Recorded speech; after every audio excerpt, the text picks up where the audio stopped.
So, good morning guys. Good morning. Dito ako ngayon sa dagat sa lagi naming pinaglalakaran. O ayan, isang dumaan. At hindi sa pinaglaan, sa pinagjajagingan din guys. At mag-share lang ako ngayon sa inyo. Ayun, dumaan yung beautiful lady. At sexy. Mag-share lang ako sa inyo guys about na pag-usapan namin ngayon at napapansin ko rin at nakita ko rin ang resulta dahil about my hair. Kasi guys, nagkaroon ako ng problema mula pa 2008 sa aking hair na even the doctor cannot cure. So, yun naman talaga ang sabi niya dahil ang laging tinatanong ko sa aking skin doctor, bakit nanlalagas ang aking buhok. At 2008 guys ay talagang tanggal lahat ang buhok ko, lahat dito lidli ko. May kunting ano na lang yung natitira at ang ginagawa ko noong buhok ay yung fake para lang sobra talaga ang takot ko noon guys, sobra talaga ang pag-aalala ko noon sa aking buhok dahil maganda talaga ang buhok ko noon bago ako mag-asawa, mahaba, makapal at talagang shiny. So mula nang nandun ako sa Germany ay talagang sa umpisa ay hindi ko naramdaman ang pagbabago, pero habang tumatagal guys ay talagang nagninipis, tumapangit at lahat na yun guys. O ayan na si Hobie oh. So ayan na ang aking Hobie. Nag-jogging siya, hindi ako nakapag-jogging dahil na late akong umalis. Say hi my love. Yes, thank you very much. So yun guys, mai-share ko lang. Ma-share ko lang dahil sa buhok na yon ay talagang lahat naman siguro mapababae or lalaki, boys or girls. Ha? Yeah. Dukan sa lason. Pinaano ko yung sinelas niya. Dito lang ako yung sinelas niya, t-shirt kasi nga magja-jogging pa siya. Hindi pa ako nakapag-jogging guys. Ang jogging ko naman, alam niyo naman, sa katamaran. So, ituloy ko lang guys about my problem of my hair that even the doctor cannot cure. Yes guys, totoo yun guys. Maiano ko lang dahil ang sagot lang lagi sa akin ng doktor dahil nga daw sa stress, dahil baka na dahil malayo ako sa pamilya, lahat kinuwento niya sa akin at lahat, pero hindi niya talaga alam kung bakit talaga yun. So para sa akin guys, ang nangyari ay dahil sa weather. Ang weather kasi namin guys sa Germany ay dry weather kami doon. At dito sa Thailand at sa atin syempre sa Philippines, wet. Ano bang wet? May tubig. Ano ba yan? Bala na kayo dyan. Yon. Kasi dry doon, dito naman wet. May tubig ang ating hangin. So, yon na lang guys. Bahala na kayo dyan. Napansin ko lang kasi kaninang umaga, kasi mag 4 weeks na kami ngayon dito, ay nakita ko na kunti na lang nalanlaga sa aking mga buhok. So, napapansin ko rin yan pag nagbakasyon kami, kasi every year kami nagbabakasyon doon sa Croatia, kasi dagat din talaga naman ang punta ni Hobie at sa dagat talaga kami, mas talaga namin yung dagat. So, ngayon, tumagal ako ngayon dahil before na umalis kami, nagpa-check up na naman ako sa aking doktor na ba talaga, meron ka na bang alam? Sabi ko ganon, na kung bakit nagkaganon yung buhok. Wala pa rin. Pero, ngayon, sa palagay ko, dahil sabi nga niya sa stress, okay, go na tayo, stress. Lahat naman talaga merong stress. So, ang pangalawa guys ay sa weather. Sa weather talaga guys, dahil dry talaga doon at dito ay nakakapag-relax na ako at saka yung nice weather talaga. Lalo na guys, pag winter time, doon sa Germany ay talagang grabe. Maliligo ka ng mainit na tubig. Hindi naman masyadong mainit. Nandito pa rin yung ano ko, yung nabundol kasi ako. Hindi naman masyadong mainit. So, warm water. Pero sometimes, talagang gusto mo ng mainit na tubig ang inililigo. Kaya, ang unang sabi sa akin noon ng doktor, talagang nagkaroon ako ng 5 years guys na walang shampoo. Yun din yung guys. Isa pa rin yun ang pagsha-shampoo natin guys. Ang ginawa sa akin ng doktor, no shampoo, no soap. Oh, soap talaga guys ha. Walang sabon, walang shampoo. Ginawa ko yun guys. 5 years ko talagang ginawa yun. Dahil alam nyo kung bakit? Wala talaga akong kabuhok-buhok noon. Ang buhok ko noon ay tawag nito fake na buhok. Yung nilalagay. So, matagal akong nag-suffer noon guys. Totoo yun guys. In real life, na matagal ako noong nag-suffer. At every week or 2 times a week, ini-injectionan niya yung anit ng buhok ko ng ano ba tawag niyan guys? Yung pangit sa katawan. Pero ang sabi niya ng doktor, injectionan kita o mamamatayan yung ugat sa skin mo sa ulo. Ayun. Yung sa scalp. Sabi niya, alam nyo guys, nagpag-go na lang talaga ako dahil takot din ako dahil sabi niya, pag ang ugat dyan sa skin mo sa buhok, pag mamatayan, pag maano yan, lubusang masira, ay talagang hindi ka na magkakaroon ng buhok.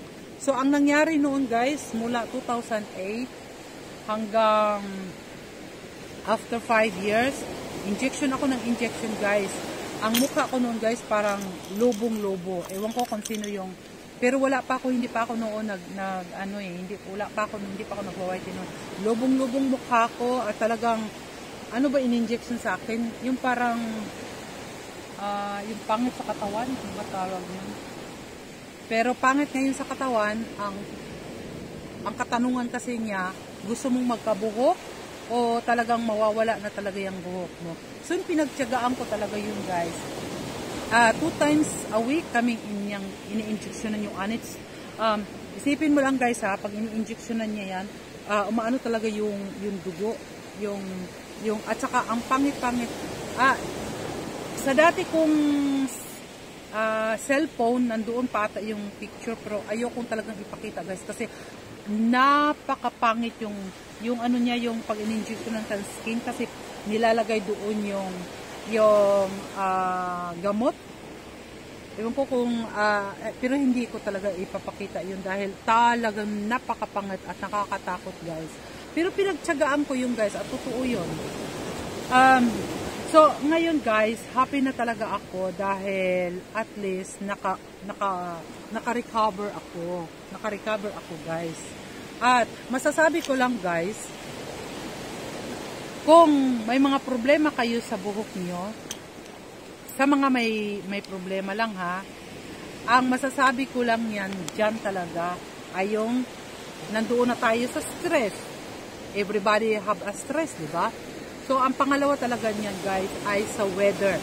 Weather talaga yan guys. Kasi, masasabi nga rin natin, dahil nagkaanak na ako ng 3, ayan, malulusog, buyag-buyag, at kung ano-ano pa guys, nagbabago talaga ang katawan, lahat sa ating katawan. Pero, pag inalagaan mo yan guys, ay talagang makaka-recover ka. Tulad ko, muntik-muntik na talagang hindi mag-ano. Ang tumulong talaga sa akin yan guys, kasi si Hubie, kahit hindi yan doktor, pa-doktor yan, ay parang alam niya. Kaya, alam nyo guys, kaya pasalamat talaga ako sa aking Hubie dahil talagang very supportive yan sa akin.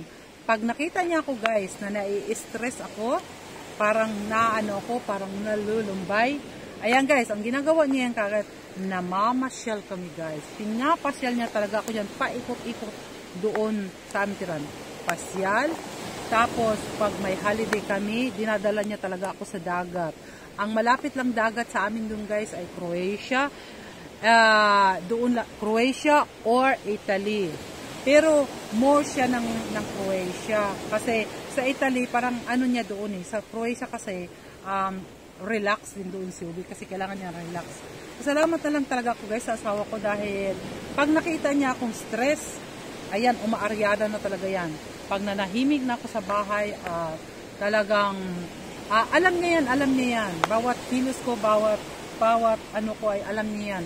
Ang unang inaano niyan, halika pasyal tayo. Sa umpisa niyan, lagi niya akong ina-advisean, mamasyal, ganito, ganon. Pero, hindi na ako nagtatanong, pag sinabi niyang, halika na, pasyal tayo, sinusunod ko talaga yan guys. Kasi, nahahalata niya yan, na parang, siyempre, everybody got depressed, o da? Nagkakaroon naman talaga tayo. Every person have depression. Nasa sayo na yan kung papaano mo gagamutin.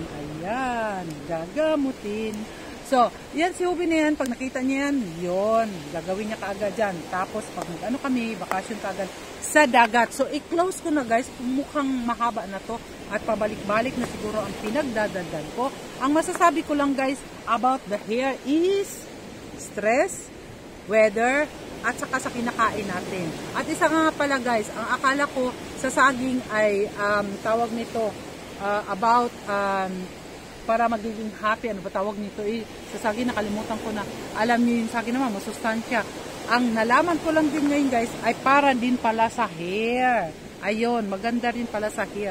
Kaya yung dito sa restaurant na naging kaibigan kong babae ay binibigyan niya ako lagi ng banana ngayon dahil meron silang tanim na banana. Marami siyang ano. Nakita nyo naman siguro sa last kong mga video ayun sa kanya yung galing at yung ibang banana naman ay sa ibang girl din na yun na namasya lang kami. Hindi ko na guys paano yun, basta kung nakita nyo alam niyo yung story doon. Padalian ko na lang kasi hahaba tong aking pagdadaldal at mahina pa naman ako mag-explain. So guys, sana nga lang naman ay maunawaan nyo ako. Sabay ganun. Ang inaano ko lang guys, ulit-ulitin ko sa stress, sa weather, at sa kinakain natin guys. Mag-relax tayo at pasalamat tayo guys na nandito tayo sa Asia. Talaga sa totoo lang. Masasabi kasi na, gusto ko doon sa Germany. Yes, maganda talaga naman talaga sa Germany. Pero pag ang problema mo, tulad ko, na may problema sa hair ay sa weather yun guys. Kailangan din natin umuwi-uwi sa ating Pinas o sa Asia kung saan tayo magbakasyon at mag-relax. So, yun lang guys. At medyo mahaba-haba na kasi. Pero ang masasabi ko lang, even the doctor cannot cure. Dahil yan ang sagot niya, yan ang sabi niya. Dahil nga naman ay marami talaga siyang pasyente na nasisira yung kanilang hair. Yun guys. At masasabi ko na lang, iwasan ang stress. Kung maaari ay talagang i-relax ng sarili. At maliligo tayo doon guys sa dagat. Ayan, yung dagat na kanina pa nag-iingay. High tide ngayon guys, high tide. Yan, ang dagat na kanina pa yung nag-iingay na hindi ko inaano. Yan. So guys, pabalik na naman yung babaeng nakapula. Ayan, pabalik na siya at ayan, naputol tuloy. Ayan, nasa likod at sa ano ko, muntik na akong maano, pero meron pang isang babaeng nakapula yung kanina. So guys, yun lang guys, masasabi ko, iwasan ang stress. Pag malapit tayo sa dagat, maligo tayo sa dagat, or kahit na mag-relax tayo sa dagat. So, at kasi nakakatulong din yan sa ating katawan at talagang very healthy sa katawan ang dagat. Di ba? Love na love ko yan yung dagat na yan. Ayun na siya, dumaan na siya. Love na love ko yung dagat na yan dahil mula pa ng bata ako, mula nang ako'y magkaroon ng muwang dito sa mundo ay nasa dagat na talaga ako guys. Kaya marunong akong lumangoy kahit na ang langoy ko, ang sabi ni Hubie ay parang asong langoy. Kasi ang langoy talaga natin guys, yung mga hindi pa nakakaalam at hindi yung ganun ay asong langoy daw yan, sabi ni Hubie. Pero guys, nung mula nang nandun ako sa Germany ay tinuruan ako kung paano lumangoy. Syempre, pag sa province talaga ay wala pa ako nung alam at tinuruan lang ako ng papa ko na yung ganun ang paglangoy at gumaganon kumakapay-kapay na parang aso ang langoy. So, pero si Hubie kinurik niya sa akin kung paano maglangoy, guys. Yon. So, yun lang guys. Thank you very much for watching. So, pasensya na kayo kung hindi ko masyadong ma-clear kung paano ko masabi, pero ang masasabi ko lang, iwas tayo sa stress. Pag malapit tayo sa dagat, sa umaga pa lang ay magpa-araw na tayo para sa aking milito. Because for vitamin D, maraming gamot ang dagat, guys. O, ayan, kung walang dagat sa mountain, walang mountain, o, kung saan kayong paligid, mag-exercise, maglakad-lakad. Huwag kayo laging sakay ng tricycle o motorbike o sakay ng auto o ano dyan. Exercise is the best for our life. Exercise talaga, guys. Dahil ang exercise, lalo nang tumatanda tayo, ako lang pala, ang tumatanda, ay ang exercise is the best para sa atin, guys. So, guys, thank you for watching and I hope manonood kayo uli sa susunod kong pagbibideo dahil i-update ko lang kayo lagi, guys, kasi nga ay para makapagdaldal ako. Diba? At saka sana may natutunan kayo. Kain kayo guys araw-araw ng saging sa umaga at sa gabi. Yun, totoo yun guys. Kahit 2 banana lang every day, 2 banana every day ay malakas yan sa katawan guys. Pangpaganda, pangpagana sa buhay at ayan guys, so, maganda din sa ating hair. So guys, yun lang guys, at parami na ang tao ngayon at ayokong malalaman nila or makikita nila anong pinagdadaldal ko. So guys, thank you for watching. Bye-bye.